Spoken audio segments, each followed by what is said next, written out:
Hello everyone. So I'm recording this video because a couple of you, or actually almost everyone, were having problems with this part. Uh, and it's kind of understandable because it's a weird part. But the most important thing that it is more or less an impossible part to make because some of the dimensions included here are impossible to combine. For example, this side view here is a triangle. So if you look at this part from this direction, it's going to look like a triangle on one side,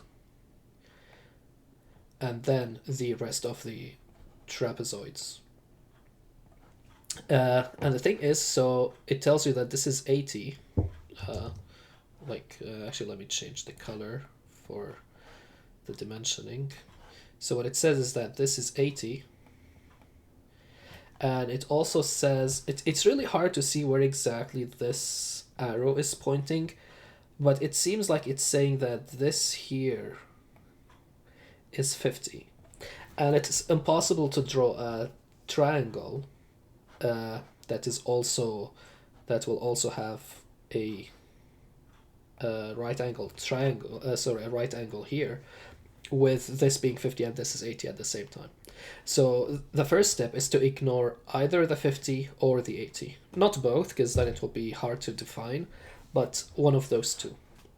So let's go and CAD it and see how would we approach that. So the way I'm going to approach it is that I will start with this triangle and then create the trapezoids here. So to do that, I'm just going to put that on the side, open CATIA, and let's maybe make it a little bit smaller so it's easier to work. So I'm going to start by creating a new file, and I'm going to create a part, and I will click OK. Just use a default name, and I will start with here. So I'm gonna consider that as the side view, and this one as the front, and this one as the top. So I'm gonna start by sketching on the side view. So I will click on sketch, and then click on the side plane. For me, it's the ZX plane. So now I'm gonna start drawing or sketching this triangle. So I'm gonna create 3 lines. I'm gonna double click so I can create multiple lines at the same time. So double click, create the first side, and now the second side, and the inclined side.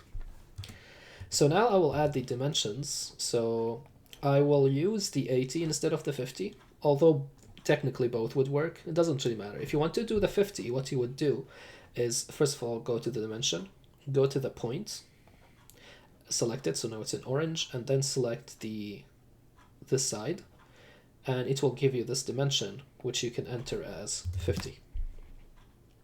The thing is, if you try to put the 80 also at the same time, so now it gives whatever the dimension is right now, which is 102, but if I double click and right click 80, you'll see that it gives me red, which means that it's impossible to find this shape.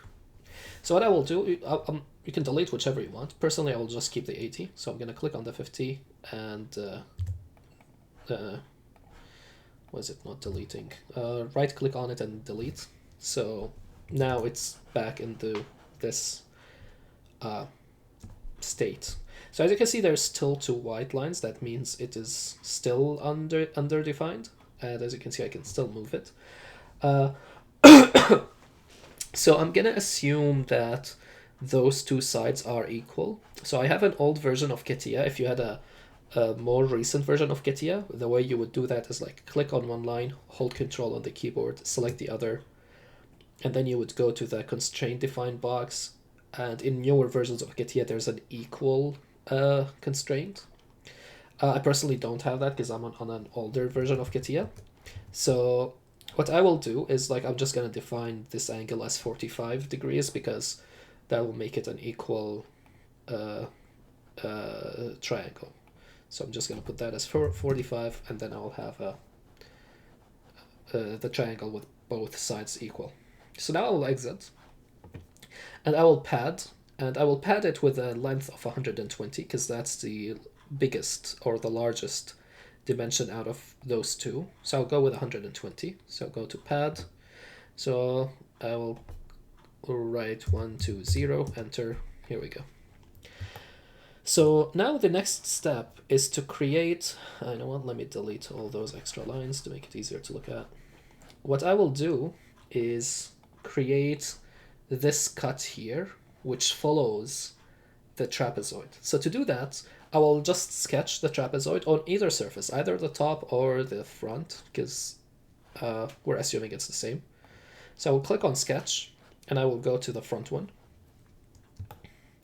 And I will just move it here, and I will double click on the lines to draw multiple lines.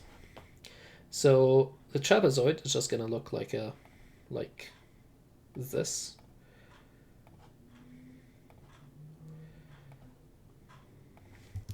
And now I will define its position. So I'll double click on constraints so I can do multiple of them at the same time.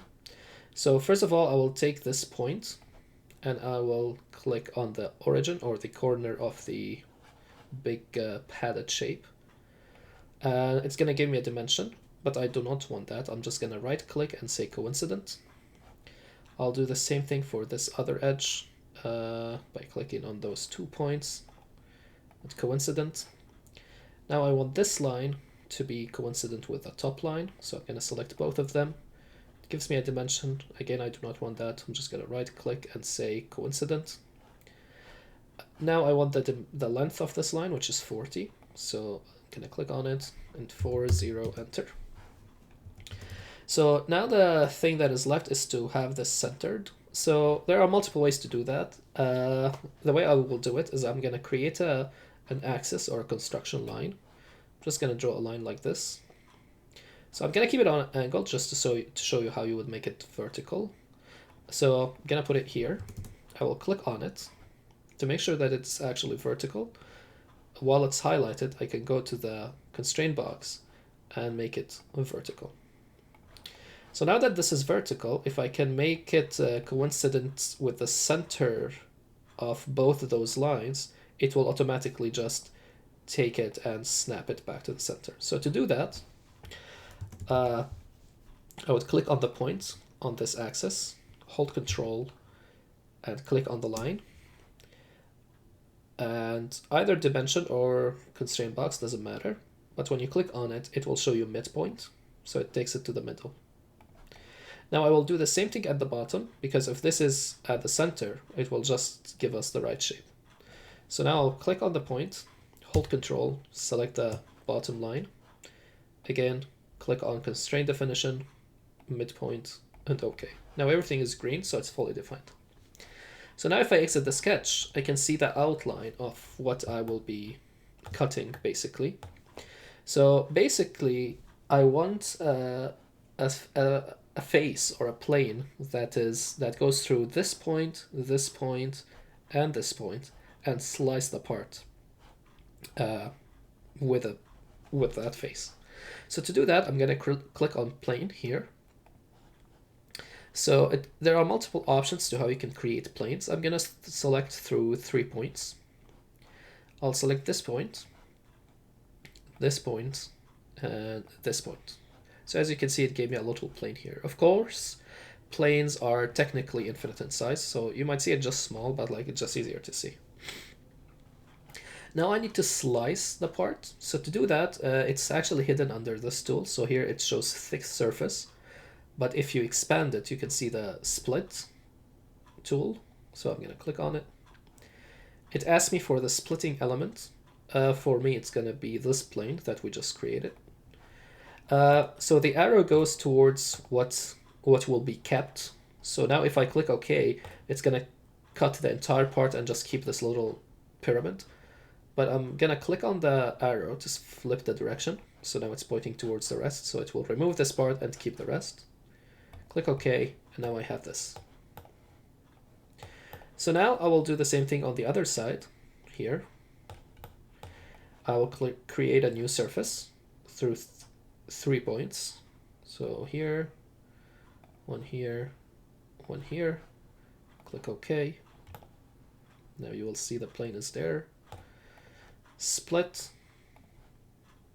Click on the plane. It's pointing in the right direction this time. I don't need to flip it. So click OK. And now I have this. And this is a side view of what we kind of have in this scenario. Looks like this. So this is 80 for me. An alternative would be setting this to 50, and this will be whatever. And those two sides are equal. So now the next step is to just extrude this here and this here. So to extrude, you would use the pad tool, and the pad tool would need a sketch. Thankfully, we already had a sketch here because we needed that for the points. Another alternative is to use the thick surface. So because this is already the shape we want, so we can just say like, okay, make this face a little bit longer. So to do that, I'm going to expand this and go back to the thick surface. It's going to ask me for an object to offset. So I'm going to click here and select this face. So here it says 50. I'm assuming this is also 50. So I'm going to write 50. But as you can see, it's pointing downwards. So I'm just going to reverse direction. It's going to go up. I'm going to click preview, and it goes like this. I cannot use thick surface again because now we have like a big face here. Like if I use big surface here, it will just like create that entire thing. I do not want that. But again, we already had a sketch here that we created, which has the shape we want. So while clicking on the sketch, I'm going to click on pad. And I'm going to change that into 50, enter. And this is the shape that we want to create. It's very weird and it could be confusing, which is fine. So, but more or less, that's how it would be created. I hope that answers most questions. While we are on the topic, so a lot of people had issues with this part also. I'm not going to cat it because there's nothing really impossible about it. It's fully correct. But just to make sure that when a dimension is given, make sure to dimension the same side. For example, a lot of people looked at this at the bottom and they saw 75, and they wrongly assumed that this is also 75, but it's not. So if you put 75 here and 75 here, you're going to get it impossible. So if it says 75 at the bottom, dimension has 75 at the bottom, and the one at the top, just wait.